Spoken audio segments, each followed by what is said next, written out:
This Volvo estate car is pretty large on the outside, but just how practical does that make it on the inside? Well, up front, the V90 is very, very comfortable. The seats have loads of support, and both the seat and the steering wheel have more than enough adjustment, so it doesn't matter how big or small you are, you'll be able to get comfortable behind the wheel. It's good news for backseat passengers too. Legroom is great, and even if you go for the optional panoramic glass sunroof, there's still enough headroom for people over 6 foot tall in the back seats. The one problem with the V90, however, is that the rear seat bench is a little narrower than in a BMW 5 Series or Mercedes E-Class, so shoulder room is a bit more of a squeeze with 3 people up. It's a shame because the centre seat itself is really comfortable, and all 3 spaces have better under-thigh support than in a Mercedes E-Class's back seats. The Volvo's roomy cabin make it fairly hassle-free to install a child seat. It's not the best in class though, because the rear doors on a Mercedes E-Class open a little wider, and that car's ISOFIX mounts are a little bit easier to get to than the Volvos. As you'd expect from a Volvo though, safety ratings are excellent. The V90 scored a maximum 5-star rating when it was tested by Euro NCAP, and it got some of the highest adult occupant protection ratings ever recorded.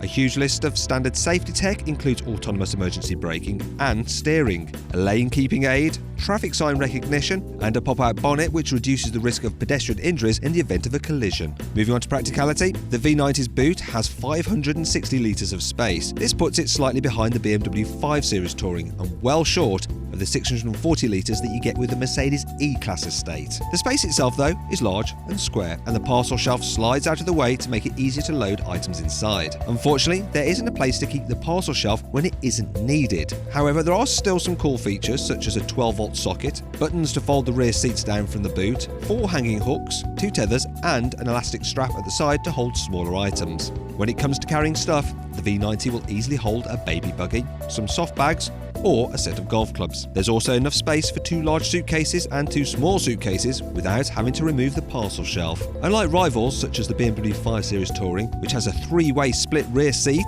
the V90's seats only fold 2 ways, a split of 60-40. But it's still possible to load longer items thanks to the standard ski hatch, though this isn't particularly wide. Once the seats are folded though, the load area is almost completely flat, and this makes it easier to load items and push heavy things to the front of the car. With the seats folded down, the V90 has 1,526 litres of space. That means that a bike will fit without any trouble at all. The V90 will hold a TV-sized box, 2 large boxes, 2 small boxes, 2 large and 2 small suitcases, and a set of golf clubs. And there's still space for another small box, a baby buggy, and some soft bags. Overall, that means it's just one small box behind what you can get in a Mercedes E-Class estate, so pretty much as big as any family's really ever going to need. However, it is worth noting that the Volvo's overall payload is a whopping 160 kilograms down on what you can actually carry in a Mercedes E-Class estate, so just avoid packing heavier items. The V90 has more than enough cubby space inside though. The glove box is huge with space for not 1 nor 2 but 3 bottles.